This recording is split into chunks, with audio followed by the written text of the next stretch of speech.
Welcome back to all of you. My name is Hina और आज की इस वीडियो में हम पढ़ने वाले हैं कि ऐसे कौन से फैक्टर्स होते हैं जिसकी वजह से हमें किसी का भी बाइंग मोटिव पता चल सकता है।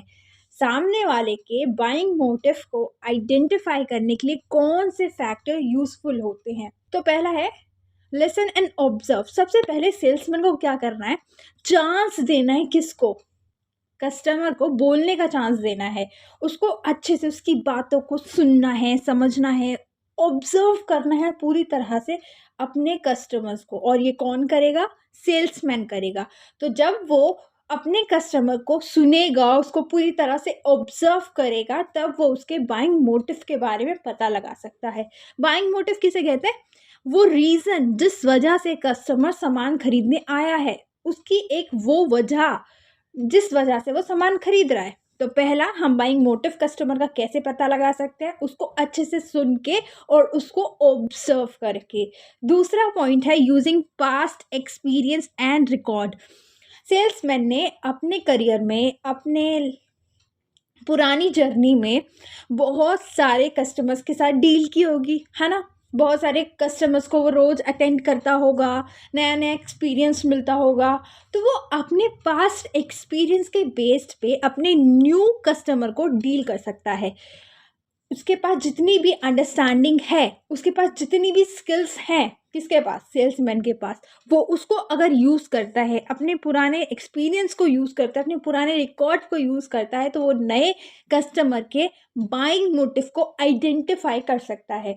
ठीक है, तो दूसरा पॉइंट था वो अपने पास्ट एक्सपीरियंस के बेस पे कर सकता है। तीसरा पॉइंट है जनरल अपीयरेंस। हम ना किसी भी व्यक्ति को देख के ना पहले ही मन में बहुत सारी बातें बना लेते हैं कि ये ऐसा होगा, ये ऐसा होगा। तो सेल्समैन यहाँ पे क्या कर सकता है, कस्टमर की बाहर की अपीयरेंस, वो जो जिस तरह से दिख रहा है ना, उस तरीके से उसके बाइंग मोटिव को आइडेंटिफाई कर सकता है।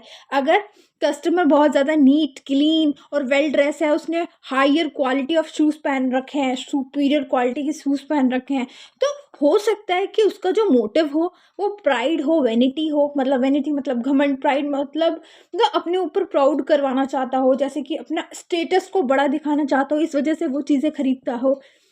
तो यहाँ पे हम किसी की भी जनरल अपीयरेंस देख के, कस्टमर की जनरल अपीयरेंस देख के उसके बाइंग मोटिव के बारे में पता लगा सकते हैं। होता है ना, बहुत सारी दुकानों में जाते हैं तो आप बोल देते हैं ये आपके बजट में नहीं है, आपके बजट से बाहर है ये वाला प्रोडक्ट। ऐसे देख के वो पता लगा लेते हैं ये कितने तक का सामान खरीद लेगा। ठीक है, तो जनरल अपीयरेंस से भी हम बाइंग मोटिव का पता लगा सकते हैं। फोर्थ है कि हम, हो सकता है कि हम डायरेक्ट कस्टमर के साथ ही डिस्कशन कर ले कि उसे चाहिए क्या। ऐसे भी तो हम पता लगा सकते हैं ना। हमने उसको पहले ही बोल दिया, पहले ही उसके साथ डिस्कस कर लिया। सबसे बेस्ट वे होता है डिस्कस करना।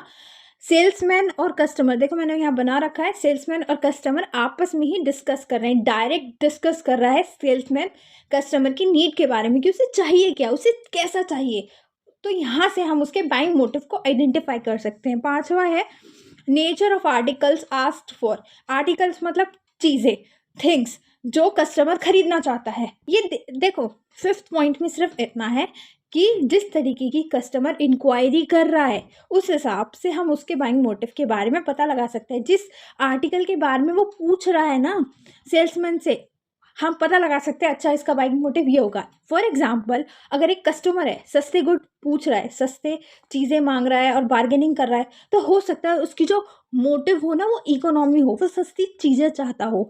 या फिर अगर कोई बच्चों के खाने के बारे में पूछ रहा है, बेबी फूड के, जॉनसन्स पाउडर, ये सब पूछ रहा है, तो हो सकता है जो उसका बाइंग मोटिव हो वो लव एंड अफेक्शन हो, वो प्यार में आकर उसके लिए सामान खरीद रहा है। या फिर कोई अगर बहुत इंपॉर्टेंट शूज़ के बारे में पूछ रहा है, तो क्या पता उसे क्वालिटी चाहिए हो। तो कस्टमर जैसे भी इंक्वायरी कर रहा है सेल्समैन से, हम उसके बाइंग मोटिव के बारे में पता लगा सकते हैं। तो ये 5 पॉइंट है। ठीक है, तो फर्स्ट पॉइंट इतना था कि हम उसे सुन के और ऑब्जर्व करके पता लगा सकते हैं। अपने पास्ट एक्सपीरियंस के बेस पे उसका बाइंग मोटिव पता लगा सकते हैं। जनरल अपीयरेंस उसको देख के पता लगा सकते हैं वो किस तरीके का इंसान है, तो उसका बाइंग मोटिव क्या होगा। या फिर उसके साथ डायरेक्ट डिस्कशन करके पता लगा सकते हैं कि उसका बाइंग मोटिव क्या होगा। या फिर वो जिस तरीके की चीज़ें पूछ रहा है ना, उस जिस तरीके की इंक्वायरी कर रहा है, उससे जानकर पता लगा सकते हैं कि इसका बाइंग मोटिव क्या होगा। आई होप कि आपको वीडियो अच्छी लगी हो और अगर आपको लगे कि थोड़ी भी यूज़फुल थी तो लाइक शेयर सब्सक्राइब ज़रूर करना। Bye bye.